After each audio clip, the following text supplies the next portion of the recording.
매도인은 이 배액 상환을 통해서 계약 해제를 했는데 이게 정당한가요? 자, 본 사례의 경우에는 일반인들이 가계약과 관련해서 가장 많이 오해하고 있는 사례입니다. 여러분 반갑습니다. 법무법인 비전의 박명환 변호사입니다. 최근에 아파트 가격이 이제 급등을 해서 집을 팔려는 사람과 또 사려는 사람 사이에 여러 가지 이제 법률적 문제가 발생을 하는데요. 오늘은 그 중에서 최근에 많은 문의를 주고 계시는 가계약금과 관련된 문제를 한번 살펴보겠습니다. 먼저 가계약이란 뭐냐? 뭐 다들 잘 아시다시피 정식의 매매계약서를 체결하기 전에 임시적으로 하는 계약이죠.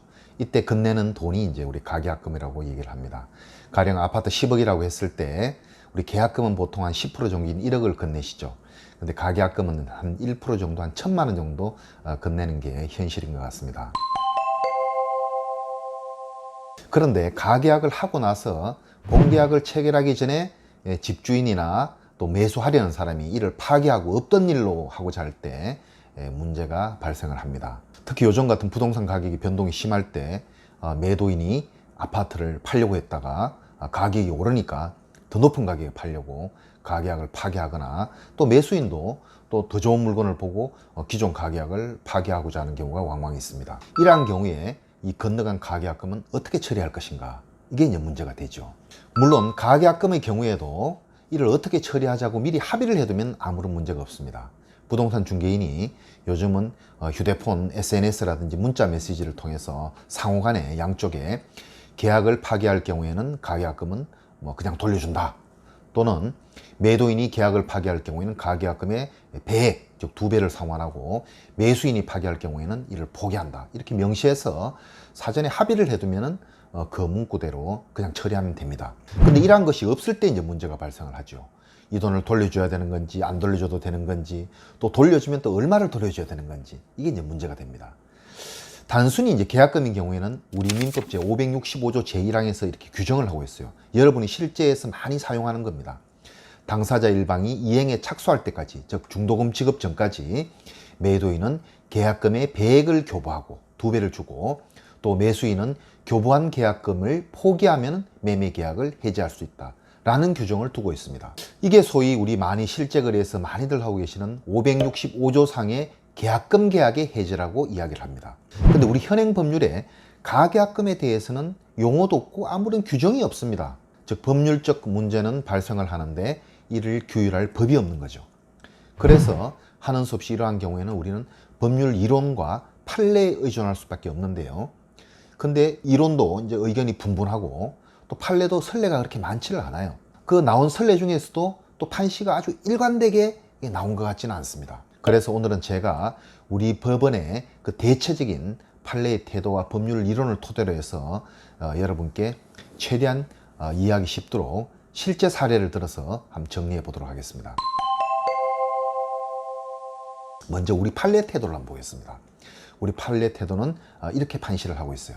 첫째, 매매계약서 작성 이전에 가계약을 구두로 체결했다고 하더라도 계약의 중요 부분에 대한 합의가 이루어졌으면 계약은 유효하게 성립된 것이다. 즉 우리 판례는 뭐 서류에 쓰고 도장 찍고 안 해도 구두, 즉 말로만 이루어진 가계약도 유효하다고 보고 있습니다. 다만 계약이 성립하려면 계약의 중요한 부분에 대한 합의가 있어야 된다, 이렇게 얘기를 하고 있어요. 그럼 계약의 중요한 부분에 대한 합의가 뭐냐? 여기에 대해서 우리 판례는 이렇게 얘기를 하고 있습니다. 둘째, 부동산 매매에 관한 가계약서 작성 당시에 매매 목적물과 매매 대금 등이 특정되고 중도금 지급 방법에 관한 합의가 있었다면 그 가계약서에 잔금 지급 시기가 기재되지 않았고 후에 정식 계약서가 작성되지 않았다 하더라도 매매 계약은 성립했다. 즉 계약의 중요한 부분이란 뭐라고 얘기하고 있냐면 계약의 목적물, 즉 아파트 몇 동 몇 호다 이렇게 딱 특정이 되고, 또 매매 대금도 얼마다, 10억이다 이렇게 특정이 되고, 중도금 지급 방법 등에 관한 대체적인 합의 등이 있는데 이러한 것들에 대한 합의가 있었으면 정식 계약서가 체결되기 전이라도 유효한 계약이다 라는 것입니다. 자, 그럼 가계약 해제는 어떻게 할 것인가? 우리 판례는 이렇게 얘기하고 있습니다. 셋째, 가계약을 체결하면서 교부된 금원은 가계약의 계약금으로서 민법 제 565조 제1항을 적용하여 당사자 사이에 다른 약정이 없는 한 교부자인 매수인은 이를 포기하고 수령자인 매도인은 그 배액을 상환하여 가계약을 해지할 수 있다. 자, 그래서 가계약이 유효하게 성립됐으면 아까 얘기했던 계약금 계약에 준해서 민법 제565조를 적용해서 매도인은 배액 상환, 매수인은 포기 등을 통해서 가계약을 해지할 수 있다, 이렇게 판시를 하고 있습니다. 자, 그러면은 실제 거래에서는 굉장히 다양한 유형별 사례가 발생을 합니다.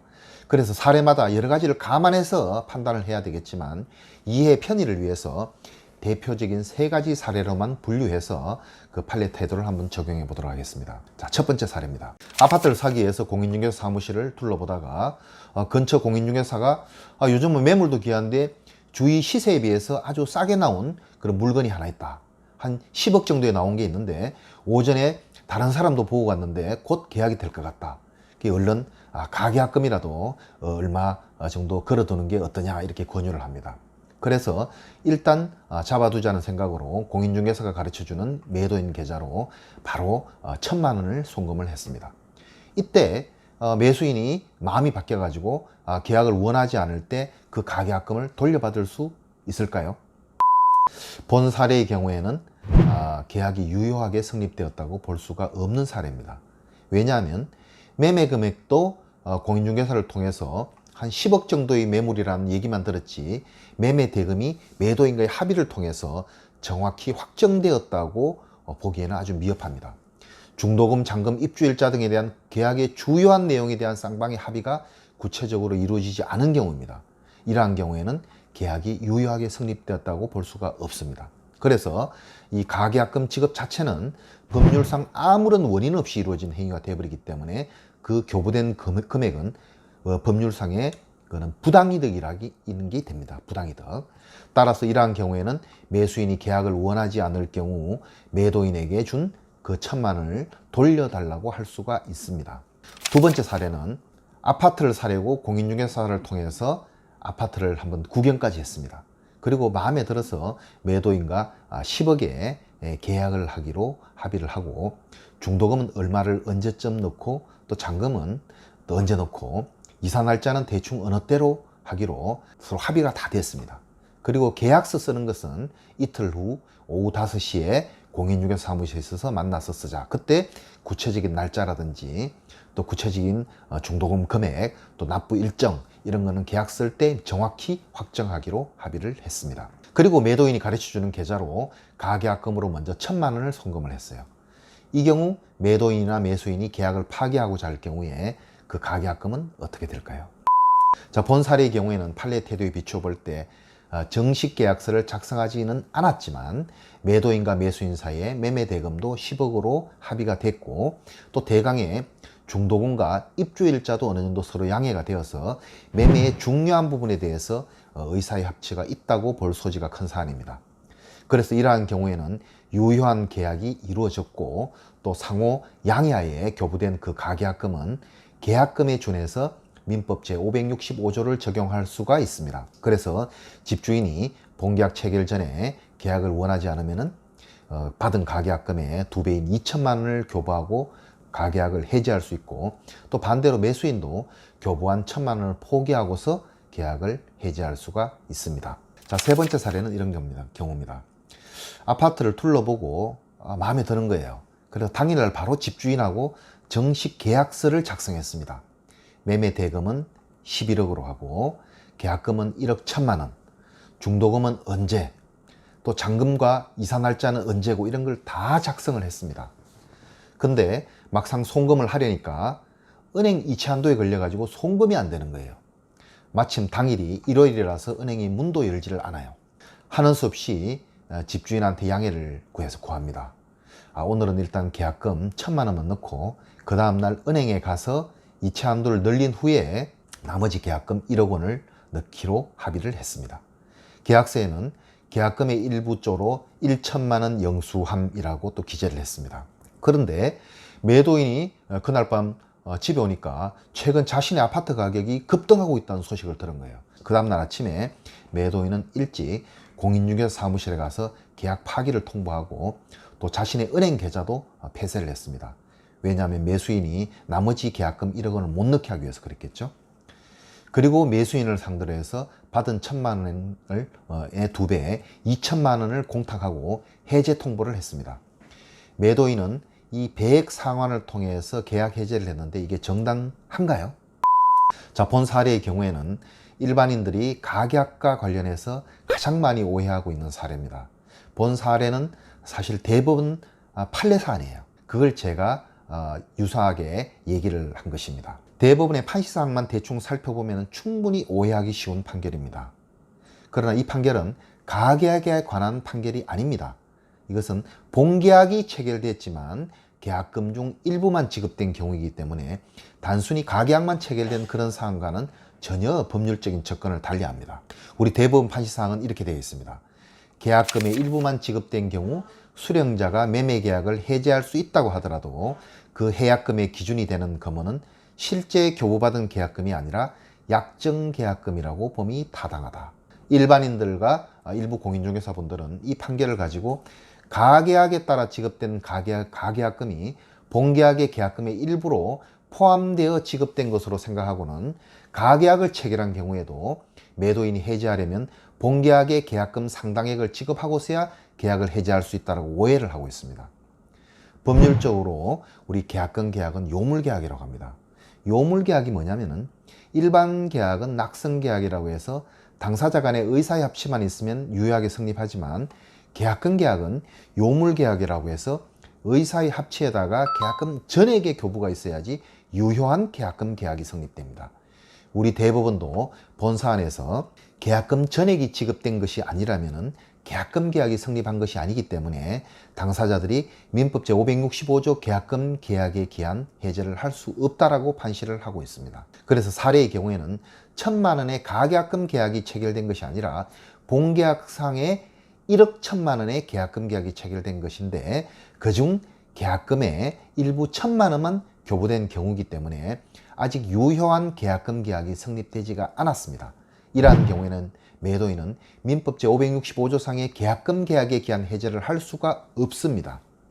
즉 매도인은 2천만 원 배액 상환을 통해서 계약 해제를 할 수가 없는 것입니다.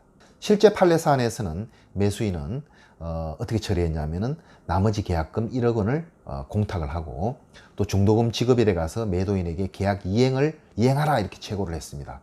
그리고 매도인이 응하지 않으니까 채무 불이행에 기한 계약 해제를 한 후에 매도인을 상대로 손해배상을 청구한 사안입니다. 1심 법원에서는 매도인의 채무 불이행으로 계약이 해제되었기 때문에 매도인은 매수인에게 지급받은 계약금 일부 1,000만 원을 원상 회복하고 또 채무 불이행에 기한 손해배상으로 1억 1,000만 원을 추가해서 지급하라 이렇게 판결을 했습니다. 왜냐하면 계약서에 손해배상을 할 경우에 약정계약금을 손해배상액으로 한다는 계약서에 그런 약정이 있기 때문입니다. 2심 법원에서는 손해배상액은 법원 직권으로 감액이 가능하기 때문에 이게 너무 과하다 해서 7,700만 원으로 감액을 해주었습니다. 대법원에서 2심과 같이 그대로 확정이 되었죠. 자, 대법원의 판시 내용을 전부 살펴보면은 대법원은 계약금 전액이 지급된 것이 아니라면 계약금 계약이 성립한 것이 아니기 때문에 565조 상의 계약 해제는 할 수가 없다라고 판시를 하면서 다만 계약금의 일부만이 지급된 경우에도 565조 상의 계약 해제가 가능하다고 매도인 측이 그렇게 주장을 했어요. 그 주장에 대해서 재판부가 반박하는 과정에서 반박 판시를 내면서 설령 매도인의 주장대로 가능하다고 가정하더라도 그 금액은 약정한 계약금 전부를 기준으로 하는 것이 타당할 것이다 라는 그런 가정적 표현을 한 것에 불과한 것입니다. 자, 이상 가계약과 관련돼서 논란이 되는 3가지 사례를 들어서 여러분께 설명을 드렸습니다. 익숙치 않은 그런 법률 용어가 많이 나오니까 다소 이해하시기 힘들지는 않으셨는지 모르겠습니다. 제가 최대한 잘 설명드린다고 했는데도 만만치가 않네요. 자, 부동산 거래 시에 부득이하게 가계약금을 지급해야 하는 경우라면은 가계약금의 의미와 또 그 반환에 대하여 당사자 간에 간단한 약정서를 쓴다든지 또 녹음을 한다든지 또 아니면은 서로 간에 문자나 SNS를 통해서 증거를 남겨 놓아야지 이와 관련된 법률상의 분쟁을 막을 수 있을 것입니다.